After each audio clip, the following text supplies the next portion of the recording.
Distribute చేసి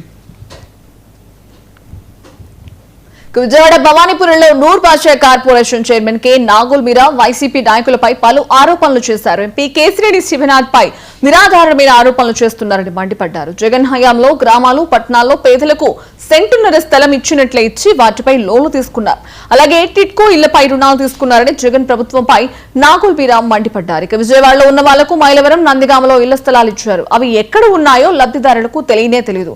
ప్రభుత్వ పాలనను అటకెక్కించిన వైసీపీ నాయకులు మెడికల్ కాలేజీల భాగోతాన్ని పార్లమెంట్లో బట్టబయలు చేసిన ఎంపీ చిన్నిపై అసత్య ఆరోపణలు చేస్తున్నారని నాగుల్ మీరా మీడియా సమావేశంలో మండిపడ్డారు. జోజీ నగర్లో ఏదైతే ఇల్లు పడేశారో ఆ బాధితులను పరామర్శించడానికి వెళ్ళినటువంటి పెద్ద మనిషి మాట్లాడిన తీరు ఎలా ఉందంటే దున్నపోతు ఈనిందంటే దూడని కట్టే అన్నట్లుగా ఉంది. నువ్వు 5 ఏళ్ళు ముఖ్యమంత్రి చేశావు, ఇప్పటికీ ఎవరో స్క్రిప్ట్ ఇస్తే అది చూస్తే కానీ మాట్లాడలేని పరిస్థితిలో ఉన్న వ్యక్తిని 5 ఏళ్ళు ముఖ్యమంత్రిగా ఆంధ్ర రాష్ట్ర ప్రజలు భరాయించాల్సి వచ్చింది. దాని విషయాలు తెలుసుకోకుండా జరిగింది, అక్కడ ఇబ్బంది పడ్డారు ప్రజలు, అది బాధాకరమైనటువంటి విషయమే. దానికిను చంద్రబాబు నాయుడు గారికి, లోకేష్ గారికి, విజయవాడ ఎంపీకి ఏమనే సంబంధం ఉందా? అంటే నువ్వు ఒక అవినీతి పరుడు కాబట్టి నీకు ఏదైనా అవినీతి కోణంలోనే కనపడుద్ది.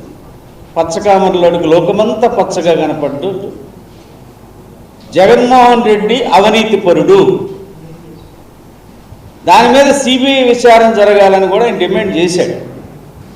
అసలు నీ మీద సిబిఐ విచారణలో ఎంతవరకు వచ్చినాయి? ఇవాళ ఏసీబీ కోర్టుకి, సిబిఐ కోర్టుకి, ఈడీల ఆఫీసుల చుట్టూ తిరుగుతున్న పెద్ద మనిషి అవినీతి పరుడివి. నువ్వు ఈ రకమైనటువంటి ఆరోపణలు సరైనవి కావు.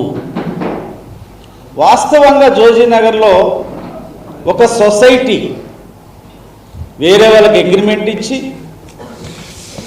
ఆ అగ్రిమెంట్ ఉన్నంగానే అక్కడ ఉన్నటువంటి వాళ్ళు, ఇప్పుడు ఉన్నటువంటి వాళ్ళందరికీ కూడా అతను రిజిస్ట్రేషన్ చేయడం జరిగింది. దాని మీద వాళ్ళు కోర్టుకు వెళ్ళారు, వీళ్ళు కోర్టుకు వెళ్ళారు. అది కింద కోర్టు నుంచి, హైకోర్టు నుంచి సుప్రీంకోర్టు దాకా వెళ్ళింది. కోర్టు ఆదేశాల మేరకు అది పడేయాలని నిర్ణయించినప్పుడు అక్కడ ఉన్నటువంటి వాళ్ళందరూ ఎమ్మెల్యే సుజనా చౌదరి గారిని కలిశారు, ఎంపీ చిన్ని గారిని కలిశారు, మమ్మల్ని కలిశారు.